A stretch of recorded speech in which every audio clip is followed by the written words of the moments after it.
കണ്ണൂർ അഴീക്കൽ തീരത്തിന് 80 കിലോമീറ്റർ അകലെയാണ് സിംഗപ്പൂർ കപ്പലിന് തീപിടിച്ചതെന്ന് Singapore maritime and port authority. 4 കപ്പൽ ജീവനക്കാരെക്കുറിച്ച് വിവരമില്ലെന്നും എംപിയെ വാർത്താക്കുറിപ്പിൽ അറിയിച്ചു. അപകടത്തിൽ വിശദമായ അന്വേഷണം നടത്തുമെന്നും എംപിയെ അറിയിച്ചു. അതേസമയം ഇന്ത്യൻ നേവിയുടെയും കോസ്റ്റ് ഗാർഡിന്റെയും നേതൃത്വത്തിൽ തീപിടിച്ച സിംഗപ്പൂർ കപ്പലിൽ രക്ഷാപ്രവർത്തനം പുരോഗമിക്കുകയാണ്.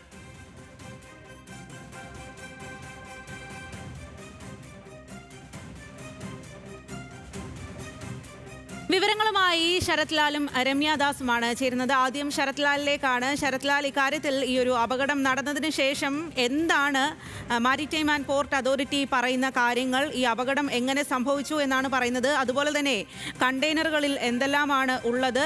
കാണാതായ കപ്പൽ ജീവനക്കാരെ കുറിച്ച് എന്താണ് ഇപ്പോൾ ലഭിക്കുന്ന വിവരം? വളരെ പ്രധാനപ്പെട്ട ഒരു പത്രക്കുറിപ്പുമായിട്ടാണ് സിംഗപ്പൂർ മറൈറ്റൈൻ അതേപോലെ പോർട്ട് അതോറിറ്റി വന്നിരിക്കുന്നത്. ഇതാദ്യമായാണ് ഇത്തരമൊരു പത്രക്കുറിപ്പ് ഔദ്യോഗികമായി തന്നെ പുറത്തിറങ്ങുന്നത്. തങ്ങളുടെ 4 ജീവനക്കാരെ, തങ്ങളിൽ രജിസ്റ്റർ ചെയ്തിരിക്കുന്ന സിംഗപ്പൂർ രജിസ്റ്റർ ചെയ്തിരിക്കുന്ന ഫ്ലാഗുള്ള കപ്പലിലെ 4 ജീവനക്കാരെ കുറിച്ച് യാതൊരു വിവരവുമില്ല. അതുപോലെ തന്നെ 80 കിലോമീറ്റർ അകലെ മാത്രം, അത് കണ്ണൂരിലെ അഴീക്കൽ നിന്ന് 80 കിലോമീറ്റർ അകലെ മാത്രമാണ് കപ്പൽ ദുരന്തമുണ്ടായിരിക്കുന്നത് എന്നതാണ് വളരെ വ്യക്തതയോടെ തന്നെ സിംഗപ്പൂർ മറൈറ്റൈം അതോറിറ്റി വ്യക്തമാക്കിയിരിക്കുന്നത്. എന്തുകൊണ്ടാണ് അപകടമുണ്ടായത് എന്ന കാര്യത്തെക്കുറിച്ച് ഇന്ത്യൻ നാവികസേന അടക്കമുള്ള എല്ലാ സുരക്ഷാ ഏജൻസികളും വിവരങ്ങൾ തേടുന്നതാണ് എന്നും വിശദമായ അന്വേഷണം നടക്കുന്നതാണെന്നും പത്രക്കുറിപ്പിലൂടെ പറഞ്ഞിട്ടുണ്ട്. ഏതായാലും കപ്പൽ തീപിടിച്ച കപ്പലിന്റെ അടുത്തേക്ക് ഇന്ത്യയുടെ INS സൂറത്ത് എത്തിയിട്ടുണ്ട്. ഇനി ഈ കാര്യങ്ങളിൽ വ്യക്തത വരും എന്ന് തന്നെയാണ് നമുക്കിപ്പോൾ പറയാൻ കഴിയുക. കാരണം തീ അണക്കുന്നതിനുള്ള പ്രാഥമിക പ്രവർത്തനങ്ങൾ IS സൂറത്ത് നടത്തുമെന്ന് തന്നെയാണ് നാവികസേന വ്യക്തമാക്കുന്നത്.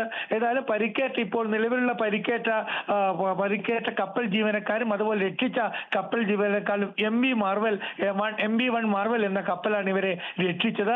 തൊട്ടടുത്തുള്ള ഏറ്റവും കൂടുതൽ സഹായത്തിന് ഏറ്റവും അടുത്തുള്ള കപ്പൽ എന്ന നിലക്ക് MV മാർവൽ ആണ് തൊട്ടടുത്തുണ്ടായിരുന്നത്. തൊട്ടടുത്തുള്ള MV അബസർ എന്ന കപ്പലും തൊട്ടടുത്തുണ്ടായിരുന്നു. ഏറ്റവും അടുത്തുള്ള MV മാർവലാണ് സംഭവ സ്ഥലത്ത് എത്തുകയും അതേപോലെ തന്നെ ഈ 18 പേരെ രക്ഷിക്കുകയും ചെയ്തത്. കടലിൽ ചാടിയ 18 പേരെ രക്ഷിക്കുകയും ഇവർക്കുള്ള പ്രാഥമിക ചികിത്സ MV മാർവലിൽ തുടരുന്നു എന്നാണ് ലഭിക്കുന്നത്. ഇവരെ നേവിയുടെ കപ്പലായ INS സൂറത്തിലേക്ക് മാറ്റും. അതിനുശേഷം അവരെ കരയിലേക്ക് എത്തിക്കുമെന്നാണ് നമുക്ക് ഇപ്പോൾ ലഭിക്കുന്നത്.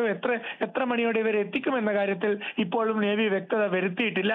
നേവിയുടെ ആദ്യത്തെ മുൻഗണന തന്നെ ഈ പരിക്കേറ്റവരെ കരയിലേക്ക് എത്തിക്കുക എന്നുള്ളത്, അത് കൊച്ചിയിലേക്കോ അല്ലെങ്കിൽ മംഗലാപുരം ഏറ്റവും അടുത്ത സ്ഥലത്തേക്ക് എത്തിക്കുക എന്നുള്ളതായിരിക്കും നേവിയുടെ പ്രധാന.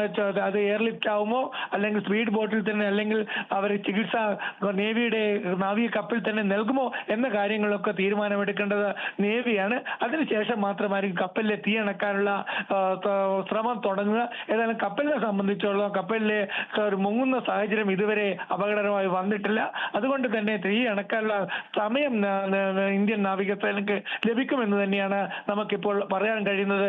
ഏതായാലും 4 ജീവനക്കാരുടെ കാര്യത്തിൽ ആശങ്കയിലാണ് തങ്ങൾ എന്ന് സിംഗപ്പൂർ സർക്കാർ തന്നെ ഇപ്പോൾ വ്യക്തമാക്കിയിട്ടുണ്ട്.